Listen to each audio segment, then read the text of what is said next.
اور اگر یوں ہو کہ زمین میں جتنے درخت ہیں سب کے سب قلم ہو اور سمندر کا تمام پانی سیاہی ہو اور اس کے بعد 7 سمندر اور سیاہی ہو جائیں تو اللہ کی باتیں یعنی اس کی صفتیں ختم نہ ہوں۔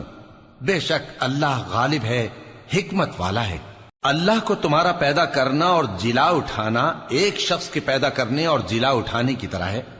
بے شک اللہ سننے والا ہے، دیکھنے والا ہے۔ کیا تم نے نہیں دیکھا کہ اللہ ہی رات کو دن میں داخل کرتا ہے اور دن کو رات میں داخل کرتا ہے، اور اسی نے سورج اور چاند کو کام میں لگا رکھا ہے، ہر ایک وقت مقرر تک چل رہا ہے، اور یہ کہ اللہ تمہارے سب اعمال سے خبردار ہے۔ یہ اس لیے کہ اللہ کی ذات ہی برحق ہے، اور جس کو یہ لوگ اللہ کے سوا پکارتے ہیں وہ سب باطل ہے، اور یہ کہ اللہ ہی عالی رتبہ ہے، گرامی قدر ہے۔ کیا تم نے نہیں دیکھا کہ اللہ ہی کی مہربانی سے کشتیاں سمندر میں چلتی ہیں تاکہ وہ تم کو اپنی کچھ نشانیاں دکھائے؟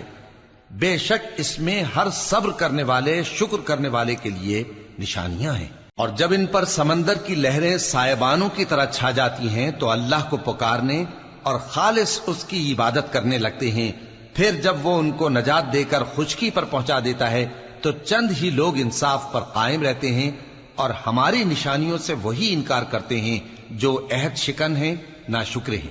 لوگو اپنے پروردگار سے ڈرو اور اس دن کا خوف کرو کہ نہ تو باپ اپنے بیٹے کے کچھ کام آئے اور نہ بیٹا باپ کے کچھ کام آ سکے۔ بے شک اللہ کا وعدہ سچا ہے، پس دنیا کی زندگی تم کو دھوکے میں نہ ڈال دے، اور نہ وہ بڑا فریب دینے والا شیطان تمہیں اللہ کے بارے میں کسی طرح کا فریب دے۔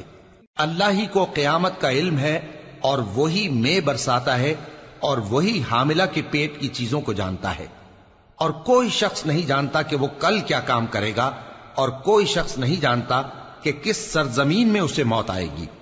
بے شک اللہ ہی جاننے والا ہے اور خبردار ہے۔